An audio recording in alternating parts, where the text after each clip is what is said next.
قال القرطبي فإن قيل كيف نرى الشرور والمعاصي واقعة في رمضان كثيرا فلو صفدت الشياطين لم يقع ذلك. فالجواب أنها إنما تغفل عن الصائمين الصوم الذي حُفِظ على شروطه ورُعيت آدابه، أو المصفد بعض الشياطين وهم المردة لا كلهم، والمقصود تقليل الشرور فيه، وهذا أمر محسوس فإن وقوع ذلك فيه أقل من غيره، إذ لا يلزم من تصفيد جميعهم أن لا يقع شر ولا معصية، لأن لذلك أسبابا غير الشياطين. الثامن عن عبد الله بن مسعود رضي الله تعالى عنه عن رسول الله صلى الله عليه وآله وسلم قال: صلى عليه: إذا كان أول ليلة من شهر رمضان فتحت أبواب الجنان فلم يغلق منها باب واحد الشهر كله، وغلقت أبواب النار فلم يفتح منها باب الشهر كله، وغلت قطات الجن، ونادى مناد من السماء كل ليلة إلى انفجار الصبح: يا باغي الخير يمم وأبشر، ويا باغي الشر أقصر وأبصر، هل من مستغفر يغفر له، هل من تائب يتاب عليه، هل من داع يستجاب له، هل من سائل يؤتى سؤله. ولله عز وجل عند كل فطر من شهر رمضان كل ليلة أتقاء من النار 60,000، فإذا كان يوم الفطر أعتق الله مثل ما أعتق في جميع الشهر 30 مرة 60,000. قال الحافظ المنذري: رواه البيهقي وهو حديث حسن لا بأس به في المتابعات. قوله وغلت قطات الجن جمع آت المتجبر، أي وضعت في السلاسل الفسقة المتجبرون. قوله ونادى مناد يحتمل أنه ملك ينادي: يا باغي الخير، أي طالب العمل الصالح والثواب، أقبل إلى الله وطاعته، فإن هذا أوانك تؤتى الثواب الجزيل على العمل الجليل. ومعناه يا طالب الخير المعرض عنا وعن طاعتنا أقبل إلينا وعلى عبادتنا، فإن الخير كله في قدرتنا وتحت إرادتنا. قوله ويا باغي الشر أقصر بهمزة القطع مع كسر الصاد، أي أمسك عن المعاصي وأنظر وخيم عاقبتها وارجع إلى الله، فهذا وقت التوبة. قال في شرح الترمذي عن القاري في المرقاة: ولعل طاعة المطيعين وتوبة المذنبين ورجوع المقصرين في رمضان من أثر النداءين ونتيجة إقبال الله على الطالبين، ولهذا نرى أكثر المسلمين صائمين حتى الصغار والجوار، بل غالبهم الذي يتركون الصلاة يكونون حينئذ صائمين، مع أن الصوم أصعب من الصلاة، موجب لضعف البدن ومقتض للكسل عن العبادة، ومع ذلك نرى المساجد معمورة وبإحياء الليل مغمورة، والحمد لله.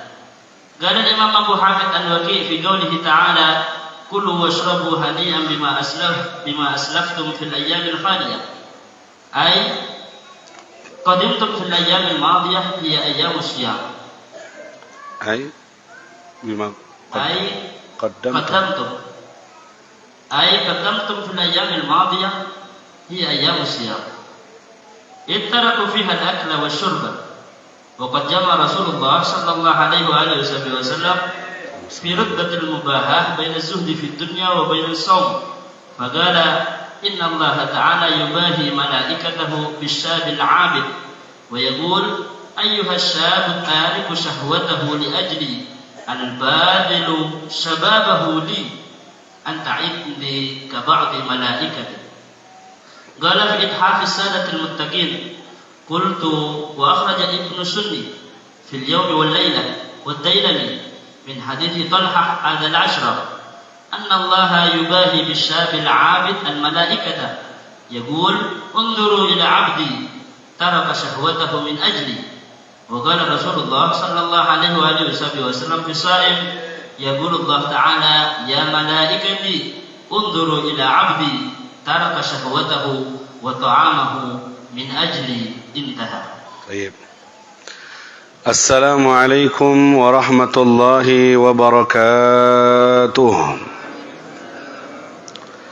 الحمد لله الذي هدانا لهذا وما كنا لنهتدي لولا أن هدانا الله وصلى الله وسلم على سيدنا وحبيبنا شفيعنا رسول الله محمد بن عبد الله وعلى آله وصحبه ومن والاه أما بعد رب اشرح لي صدري ويسر لي أمري واحلل عقدة من لساني يفقهوا قولي. Sampailah kita di hadis yang ketujuh dari bab keutamaan menghidupkan siang hari Ramadan dengan puasa dan menghidupkan malam hari Ramadan dengan salat tarawih imanan wa ihtisaban. Di malam yang kelima dari bulan suci Ramadan kita berada, diberikan kesehatan dan kekuatan. Semoga kita dapat menyempurnakan Ramadan dengan ibadah yang sempurna, pahala yang sempurna, dan tertulis makbul di sisinya. Amin ya rabbal alamin. Hadis yang ketujuh ini hadis yang sering kita dengar. Datangnya dari sahabat Abu Hurairah radhiyallahu anhu. Anna Rasulullah sallallahu alaihi wasallam qala, bahwa Nabi bersabda, idza jaa Ramadan, kalau datang bulan suci Ramadan, futihat abwabul jannah, dibuka pintu-pintu surga, wa ghulliqat abwabun nar, ditutup pintu-pintu neraka, wa suffidatis syayatin, dan diikat para setan di kerangkeng. Itu setan. Rawahul Bukhari wa Muslim. Arti dari dibukanya pintu surga, kasratul khair di bulan Ramadan. Begitu banyaknya kebaikan di bulan suci Ramadan, dan sedikitnya keburukan dan kemaksiatan di bulan Ramadan. Itu makna dari tertutupnya pintu neraka. Ada juga yang mengartikan bahwa secara zahir, hakikiyah, yaitu pintu surga benar-benar dibuka, pintu neraka benar-benar ditutup. Ada yang memaknakan itu adalah kinayah banyaknya kebaikan dan sedikitnya keburukan di bulan suci Ramadan.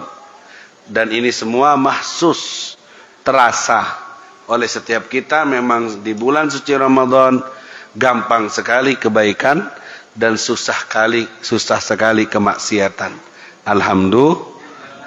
Wasuffidatis syayatin, dan diikat setan-setan, ay al-aghlal, pakai rantai diikat, sulsilat, diikat. Falam futihat abwabul jannah, pintu surga dibuka, tidak ditutup satu bulan. Falam yughlaq minha babun asy-syahra kullah, sebulan tidak ada ditutup, dibuka terus. Katanya qadiyat yahtamil annahu ala zahirihi wa haqiqatihi. Ini bisa berarti secara hakikat, yaitu benar-benar di bulan Ramadan pintu surga dibuka. Wa anna dzalika kullah, itu semuanya alamat lidukhul syahr, jadi tanda masuknya bulan dan kehormatannya bulan suci Ramadan. Dan ini semua kita bisa merasakan. Jadi pintu-pintu surga dibuka, pintu-pintu neraka ditutup, menandakan derasnya rahmat Allah dan banyaknya ampunan Allah yang diberikan di bulan suci Ramadan. Makanya amalan yang sedikit dikasih, dibayar dengan pahala yang banyak. Lipat gandanya luar biasa. Ini bulan panen, syahrul hasad, bulan panennya umat Nabi Muhammad sallallahu alaihi wasallam. Ibarat nanam, panennya ya Ramadan ini, panen pahala, panen dengan banyak kebaikan. Baik, kemudian diikat diikat setan. Maksudnya setan diikat daripada mengganggu umat kaum mukminin. Bisa bermakna ala zahirihi juga, tidak apa-apa katanya sebagian. Lantas bagaimana Habib? Setannya sudah diikat, tapi di Ramadan kok masih banyak ma'asi wa syurur, banyak kemaksiatan masih dilihat. Ada yang tidak puasa, ada yang maksiat di Ramadan. Kalau memang setannya diikat, maka bakalan banyak maksiat lagi. Maka jawabnya adalah anna innama tughfal anis shaimin. Itu setan diikat dari orang-orang yang berpuasa, yang puasanya benar-benar menjaga syarat dan adab-adabnya. Itu arti yang pertama. Setan itu diikat bagi orang-orang yang berpuasa, yang benar-benar menjalankan puasanya dengan syarat, rukun dan adab-adabnya. Bukan hanya tidak makan, tidak minum, tapi puasa beneran. Maka setan tidak punya peluang untuk menggoda orang yang puasa beneran ini. Fahim tuh? Itu arti yang pertama. Setan diikat, makna anis shaimin, orang yang diikat dari orang yang berpuasa, yang menjaga adab dan syarat-syaratnya, yang puasa beneran. Setan tidak punya peluang untuk menggoda orang yang berpuasa beneran, yang menjaga adab dohir batinnya. Paham tuh? Arti setan yang diikat yang nomor dua, al-musaffat ba'dus syayatin, diikat hanya sebagian setan. Jadi kalau ada kemaksiatan di Ramadan, karena menurut arti yang nomor dua, yang diikat tidak semua setan. Ini setan al-maradah. Nah, yang besar-besar, yang tinggal yang kecil-kecil itu yang ganggu. Ini arti yang nomor dua.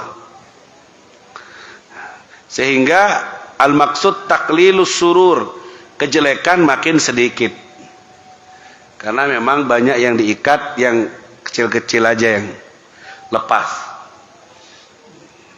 Jadi masih ada kemaksiatan di Ramadan menurut arti yang nomor dua, karena tidak semua setan diikat. Nah, ada juga yang bilang kalau ada bermaksiat di bulan Ramadan, setan-setan diikat. Kalau kamu masih maksiat, berarti kamu yang jadi setannya. Itu kata sebagian. Jadi setannya sendiri. Taklilus surur. Jadi itu arti yang nomor dua. Jadi sebagian setan yang diikat. Ada juga yang arti yang nomor tiga, setan diikat semuanya. Adapun maksiat yang merajalela masih ada di bulan Ramadan, penyebabnya bukan dari setan, tapi dari hawa nafsu. Hawa nafsu kan ada di setiap jiwa. Setannya sudah ada, tapi hawa nafsunya ada di setiap jiwa manusia, itu yang mengajak pada keburukan dan kemaksiatan. Tapi hawa nafsu pun diikat dengan lapar. Makanya ketika lapar, hawa nafsunya tidak berontak, tidak seganas waktu kita kenyang. Kalau sudah perut lapar, maka anggota badan kenyang. Kalau perut kenyang, anggota badan yang lain jadi lapar. Mata, lisan. Kalau sudah kenyang, maksudnya cari mangsa, dia ngomong terus, mata ngelirik terus. Kalau perut kenyang, biasanya lapar panca indera ini.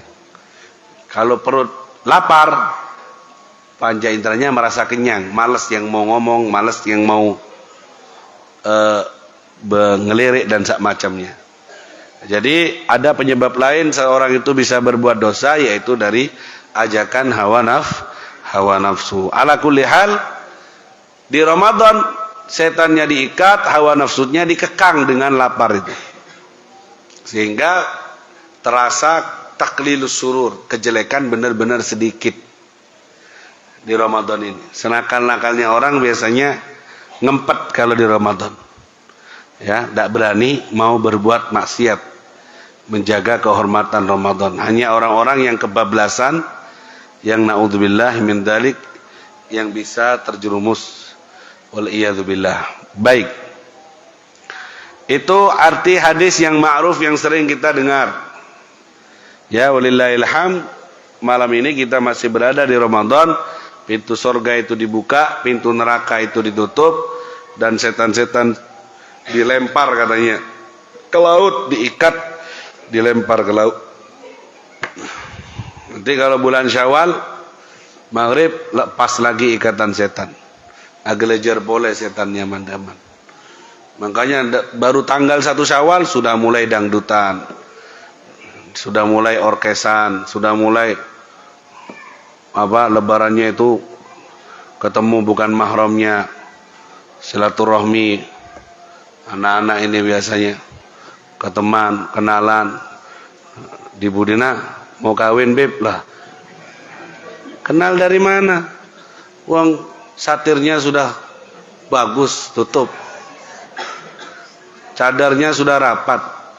Saya yang ngajar tidak tahu satu-satunya santri banat kayak apa wajahnya karena ketutup. Kok tahuan kamu? Lewat mana? Tak lihat jidar, dinding, tembok-tembok pagar tinggi sudah tak kasih paku. Kok waktu liburan beb silaturahmi. Masya Allah. Ternyata nyurinya lewat orang tuanya. Ya, waktu liburan beb silaturahmi.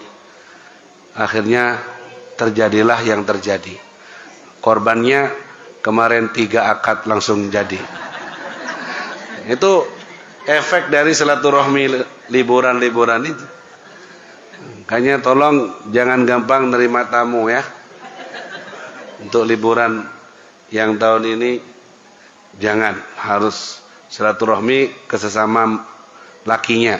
Jangan ya nobab halal bihalal, silaturahmi dan semacamnya. Belum waktunya. Akhirnya balik pondok awaleng, pusing, belajar tak konsentrasi, terbayang-bayang. Doanya ngadep kiblat, matanya ngelirik ke gerbang banat. Di sana kau berada, di sini aku berada. Antara kita gerbang, hayyun fi qulubina. Sallallahu Muhammad. Inna lillahi wa inna ilaihi. Kalau belum waktunya jangan. Nanti kalau sudah waktunya umur 25, Habib dak usah nyari, Habib tak kasih. Mau minta 25 kasih sama saya. Kalau waktu belajar jalin hubungan hilang semua. Wala ilmu dapat, wala barokah dapat.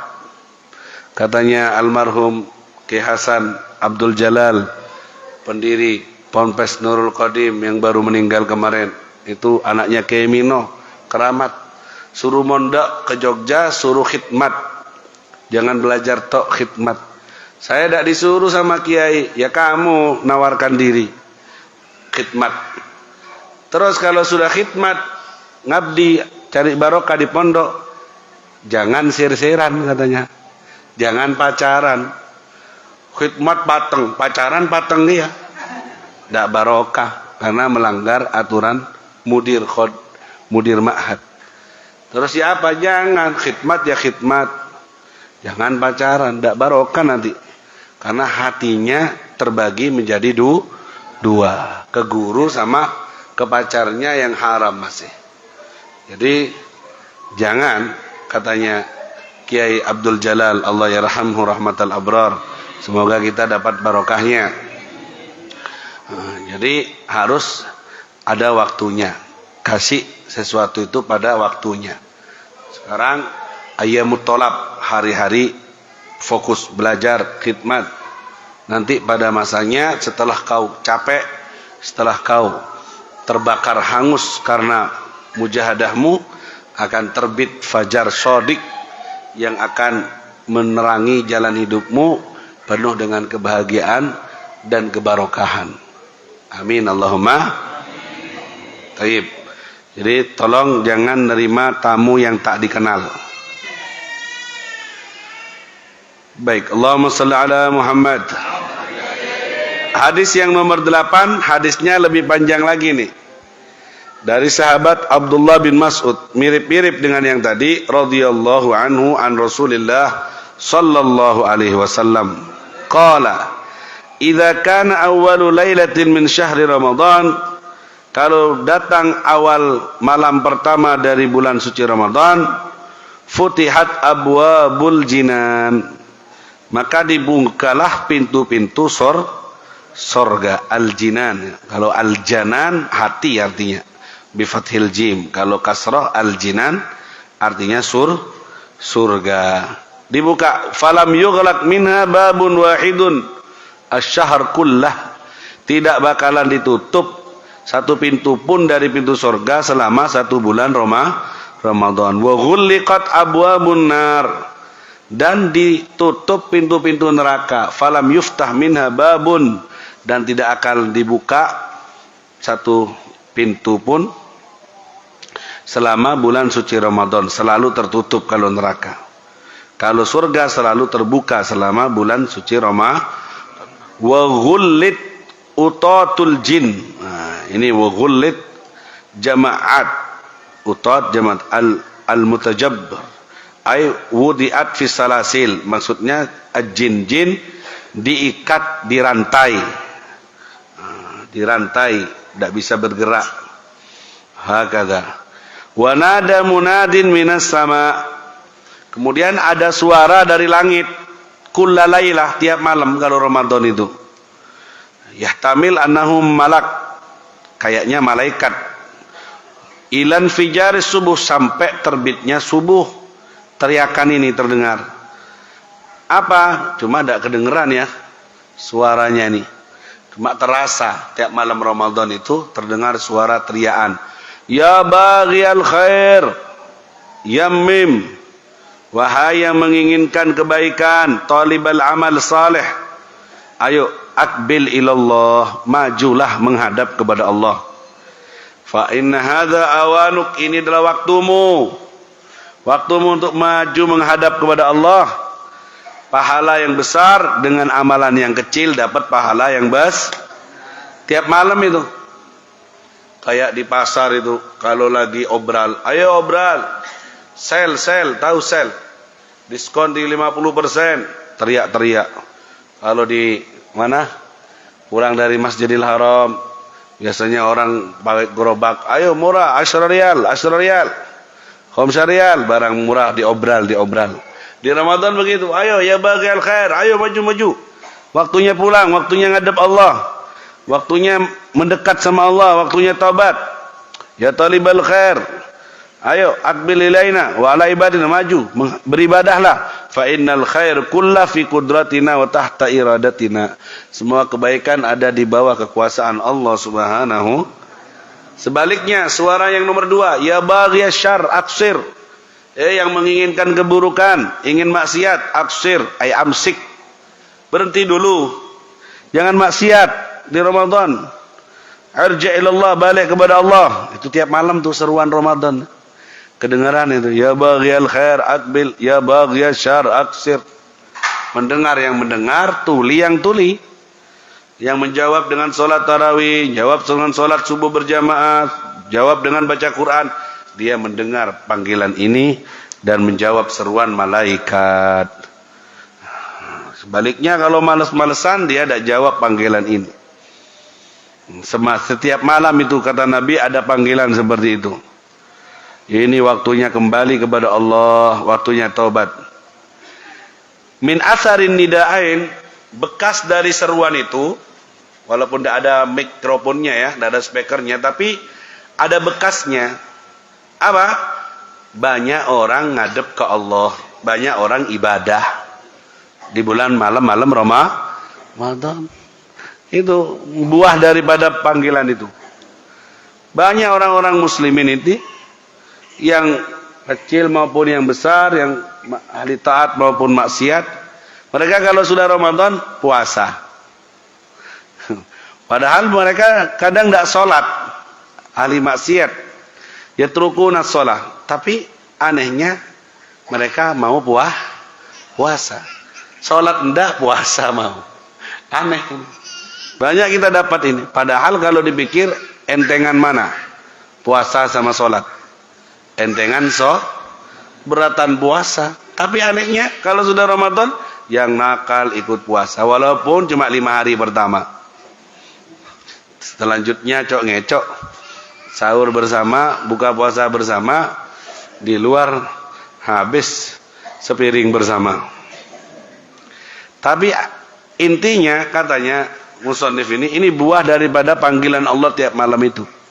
Walaupun nakal, mereka banyak yang berpuasa. Subhanallah. Terus ya apa Beb yang puasa tapi tidak sholat? Ya sama dengan mobil tidak ada bensinnya, tak kuli, tak ada pak. Terus ya apa Beb? Ya disuruh sholat. Ya gak usah poso mari percuma, sholat gak sholat. Jangan gitu kasih nasihatnya. Biar wis masih bisanya puasa ya sudah. Siapa tahu puasanya itu nanti menarik untuk bisa sadar untuk sholat. Orang tidak bisa ngambil dua-duanya, sih ngambil satu-satu. Kadang bisanya sholat dulu, baru puasa. Tidak apa-apa. Kamu harus bijaksana kamu menghadapi orang kayak gini.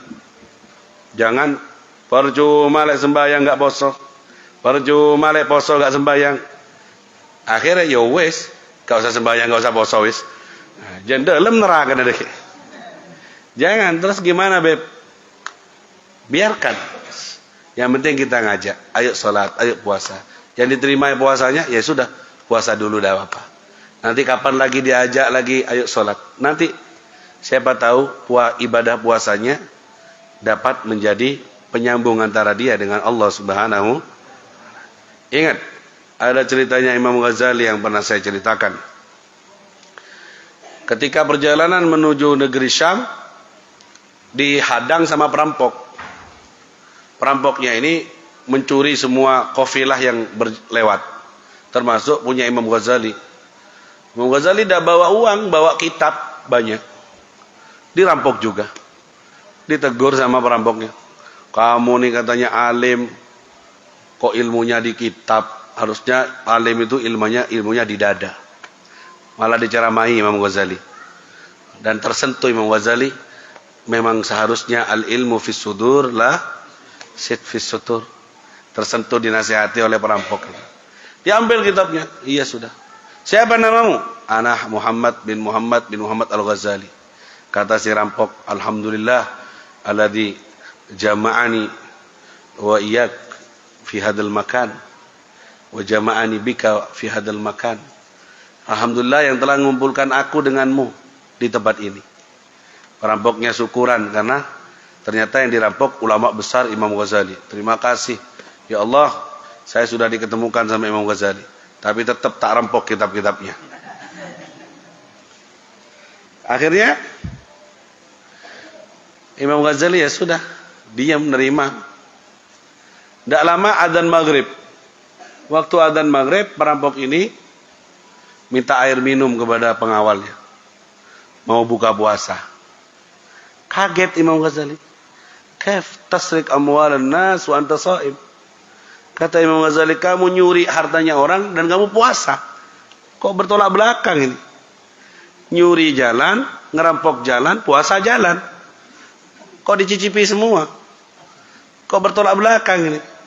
Si rampok bilang, ada sariqah, perampokan ini syughli, kerjaan saya yang sama Allah kasih saya kerjaan kayak gini, ya sudah tak lakoni. Adapun puasa ini baini wa bain Allah. Puasa ini hubungan saya dengan Allah. Cok melok.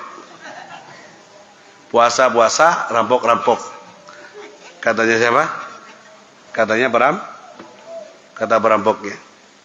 Ajib. Ya sudah. Pergilah Imam Ghazali ke Syam 2 tahunan katanya.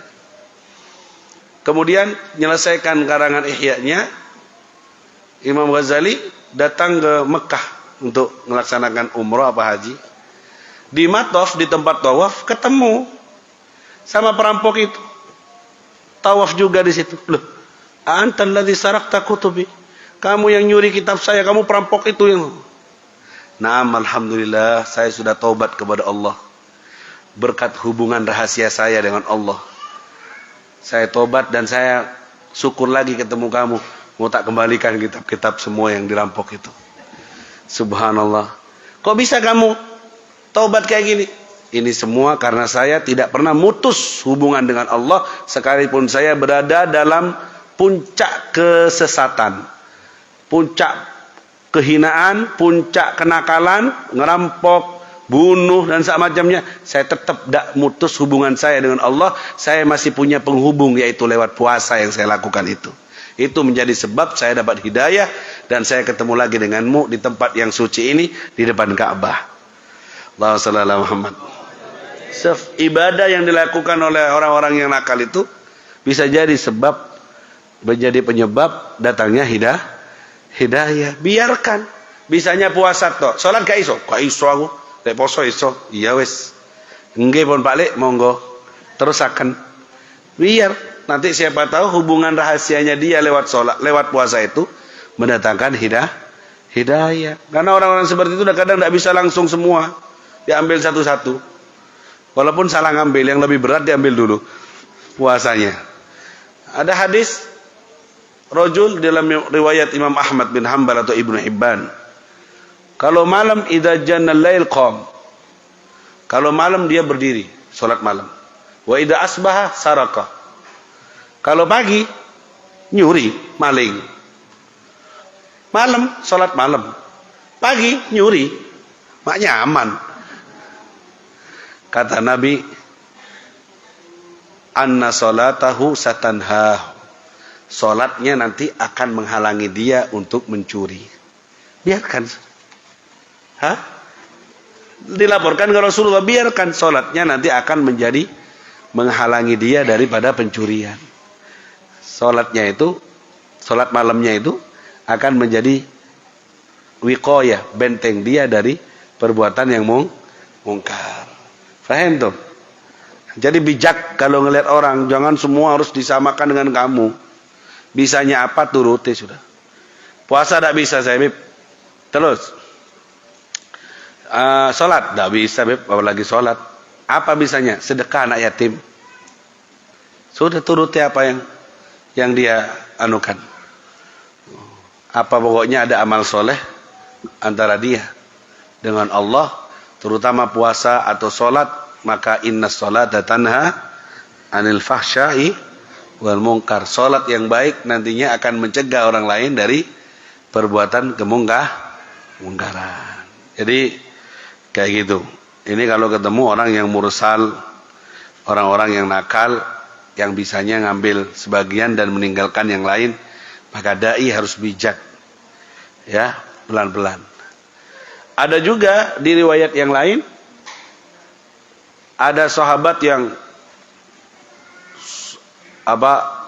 jengguknya itu lebat, baca Qur'annya bagus kayak tajwid.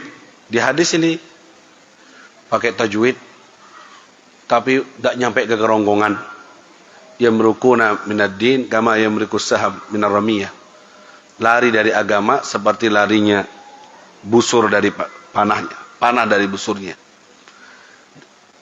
Orang ini waktu setelah perang Hunain, Nabi bagi-bagiin harta rampasan perang. Orang ini bilang, innaka la ta'dil. Wahai Muhammad, kamu tidak adil. Kamu tidak adil membagi harta rampasan. Orang yang baru masuk Islam, Abu Sufyan kasih 100 unta. Ansor yang ikut perang masuk Islam lebih lama, tidak dapat apa-apa. Hatinya tidak terima ini orang jenggotan tebal, pas pokoknya baca Qur'annya bagus, ahli Qur'an. Bilang ke Nabi, innaka la ta'dil, kamu dah adil wahai Muhammad. Ini kurang ajar sama Nabi. Kata Nabi, illam a'dil faman ya'dil. Illam a'dil faman ya'dil. Kalau saya ada adil, terus siapa yang adil? Kalau Rasulullah dianggap tidak adil, siapa yang bisa adil, kata Nabi SAW. Di hadis yang panjang itu Nabi bilang, saya khruju min di'i hadza, akan keluar dari keturunan orang ini pinter ngomong tapi bodoh. Pinter ngomong tapi bodoh. lari dari agama seperti larinya panah dari busurnya. Keluar dari kelompok orang ini. Sifatnya dia ahli Quran. Sedikit-sedikit qala Allah, Quran. Bacaannya bagus. Justru topeng-topeng agamanya bagus. Tapi justru sama Nabi dibilang akan keluar dari keturunan ini orang-orang pemfitnah yang merusak umat Nabi Muhammad sallallahu alaihi wasallam. Ya, tampilannya sarungnya setengah tiang, jenggotnya tebal, matanya menakutkan, serem. Hadis ini disampaikan oleh Nabi Muhammad sallallahu alaihi wasallam. Nah, yang pertama tadi pemuda walaupun nakal, curi, tapi tetap sholat malam sama Nabi dibiarkan. Sholatnya akan apa? Akan menghalangi dia mencuri. Sedangkan yang ini ahli sholat, ahli puasa, ahli Quran, tapi sama Nabi langsung divonis akan keluar dari keturunannya, memecah belah umat, merusak. Kenapa? Karena yang pertama salahnya mencuri. Ya kan? Salah itu. Tapi masih ada kesempatan. Sholatnya bisa menjadi sebab taubat. Yang kedua salahnya su'ul adab sama Nabi Muhammad sallallahu alaihi wasallam. Sufgaf. Apa su'ul adabnya? Lancang bilang Nabi engkau tidak adil. Sampai Nabi duka dan berkata, kalau aku tidak adil siapa yang bisa adil? Karena Nabi melihatnya panjang, orang yang baru masuk Islam dikasih 100 mu'allaf itu kan. Kasih unta biar imannya tambah kokoh. Kalau Ansar sudah berani korban mati, harta, jiwa, raga, sudah berani di jalan Allah, sudah kuat, tidak perlu lagi diiming-imingi harta rampasan. Itu cara pikirnya. Kalau yang sudah imannya kuat, sudah. Kalau imannya yang rendah baru masuk Islam itu perlu dikasih. Makanya dalam zakat mu'allaf dapat zakat mal, karena bisa tambah kuat imannya kalau dikasih bantuan. Ansor ya apa? Dibilang sama Nabi, Ansor ini orangnya imannya kuat, ikut Nabi perang berarti kan siap mati untuk Nabi. Jadi tidak perlu diiming-imingi harta, jiwa raganya siap dikorbankan. Akhirnya Nabi di akhir khutbahnya, atardaun, apakah kalian ridho mereka pulang dengan untanya dan harta rampasan perang? Wa antum tarji'u Nabi Rasulillah, dan kalian pulang bersama Rasulullah. Milih mana? Pulang sama unta atau pulang sama Rasulullah? Pulang sama kendaraan-kendaraan mewah atau pulang sama Rasulullah? Semua Ansor menangis dan berkata, Rodi Nabi Rasulillah, kami ridho dengan pembagian Rasulullah, kami pulang bersama Nabi ke Madinah. Nabi walaupun Fatu Mekah tidak pulang ke tanah airnya, tempat lahirnya Mekah, tidak balik lagi ke kota Mekah, tapi Nabi pulang ke Madinah. Padahal tanah kelahiran ditangisi sama Nabi waktu ditinggal. Tapi aku akan pulang bersama wahai Ansor, aku akan tinggal di Madinah dan akan meninggal dan akan dikebumikan di Madinah, dan Madinah punya tempat yang terbaik dari semua yang di langit dan di bumi, yaitu pusara Nabi Muhammad sallallahu alaihi wasallam. Akhirnya Nabi pulang ke kota Madinah. Mereka bawa unta dan hartanya, orang yang baru masuk Islam dari muhajirin, dari sahabat Mekah itu. Sedangkan para Ansor pulang bersama Nabi ke kota Madinah. Akhirnya kata Ansor, Rodi Nabi Rasulillah, kami ridho dengan pembagiannya Nabi Muhammad sallallahu alaihi wasallam. Intinya cerita panjang ini pelajaran. Orang kalau sudah su'ul adab sama Nabi, susah tobatnya. Walaupun dia sholat, hafal Quran, kurang ajar sama Nabi. Orang kalau sudah su'ul adab sama Nabi, sama pewaris Nabi, sama ulama, sama guru, kalau sudah tidak diridhoi, ngelama sama guru, sama pewaris Nabi, susah dapat barokah. Walaupun sudah hafal Quran Habib, sudah hafal hadis Habib, sudah ngarang kitab, repot kalau sudah su'ul adab sama guru, su'ul adab sama Nabi itu. Ya, tapi kalau orang nakal, mencuri, tapi tetap sholat, saya bisa akan menjadi penghalang sholatnya dari perbuatan mungkar. Kedepannya bisa saja dia taubat, seperti ceritanya Imam Ghazali tadi. Dia perampok, nyegat orang, begal, tapi punya hubungan sir dengan Allah. Apa itu? Puasa dia. Waktunya puasa dia. Puasa sunnah dia. Hubungan khusus itu menarik dia untuk taubat kepada Allah Subhanahu wa ta'ala. Fahim tuh? Sama itu yang ceritanya orang Maghrib yang dimimpiin Nabi suruh cari Fulan bin Fulan di kota Mekah, setelah kasih tahu bahwa ahli sorga, setelah dilihat ternyata orang mursal, orang nakal, maksiat tok, kerjaannya nakal, ke masjid tidak pernah.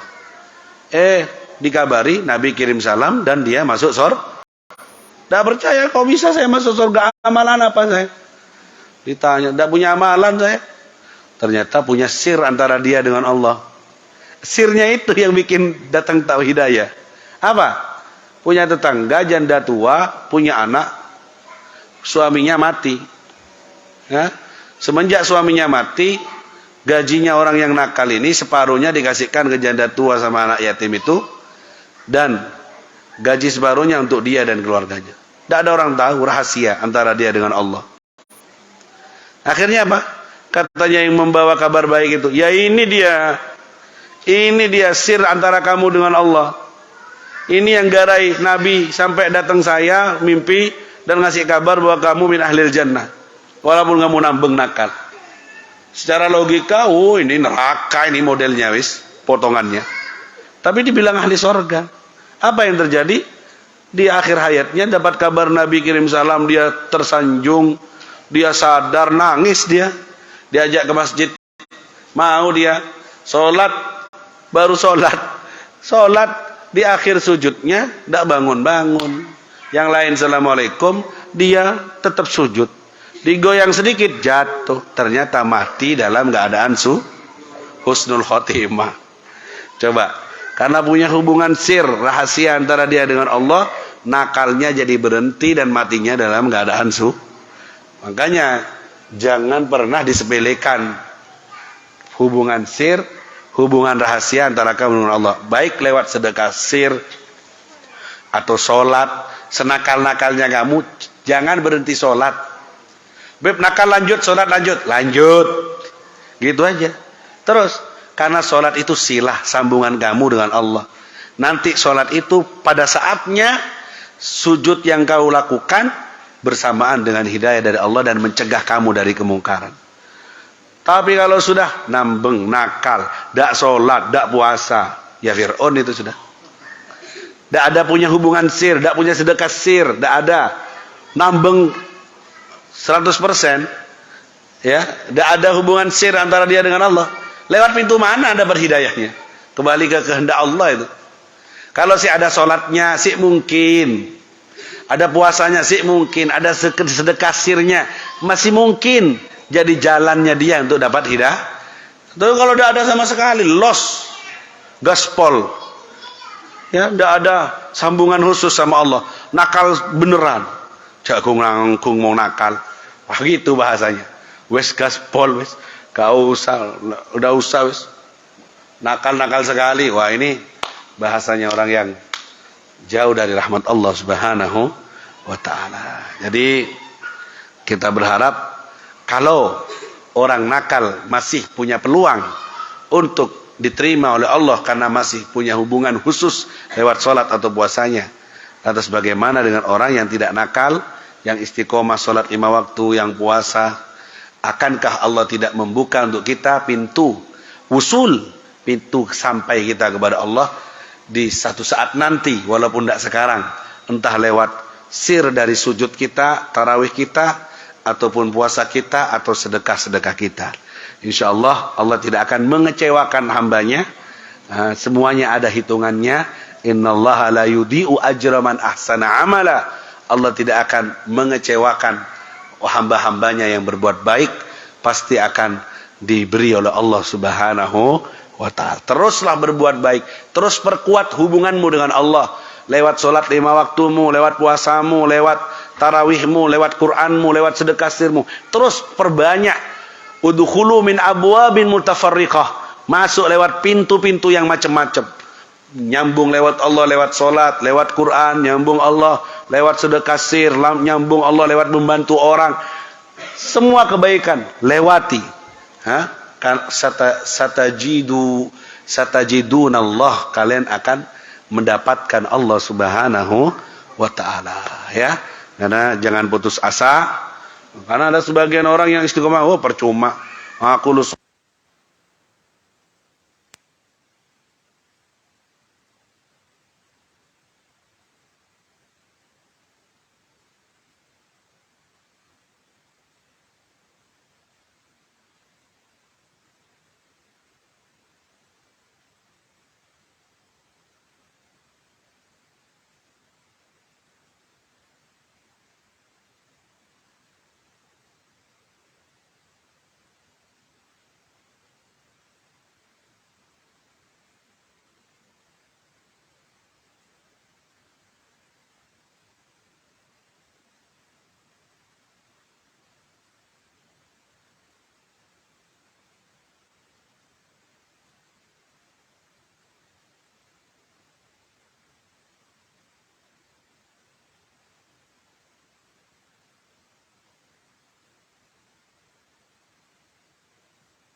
Setiap malamnya ada 60.000 orang yang dibebaskan dari api neraka setiap malamnya. Nanti kalau sudah malam terakhir Ramadan, Allah membebaskan sebanyak dari awal sampai akhir di total. Alf jutaan orang dibebaskan dari api neraka. Itu di 10 terakhir Ramadan. Di terakhir, apakah itu malam terakhir surga dari sampai semuanya di total? Bukan. Orang kalau sudah bekerja, waktunya digaji ya digaji. Katanya Nabi begitu. Sudah puasa 30 hari, waktunya gajian. Apa gajiannya? Namamu, jutaan orang mau mengeluarkan namanya dari api neraka, termasuk utaqo, bebas dari api neraka Allah Subhanahu wa ta'ala. Semoga nama kita termasuk di dalamnya dan tidak dihadap oleh Allah Subhanahu wa ta'ala. Amin ya rabbal alamin. Subhanallahumma wa bihamdika asyhadu an la ilaha illa anta astaghfiruka wa atubu ilaik. Assalamualaikum warahmatullahi wabarakatuh.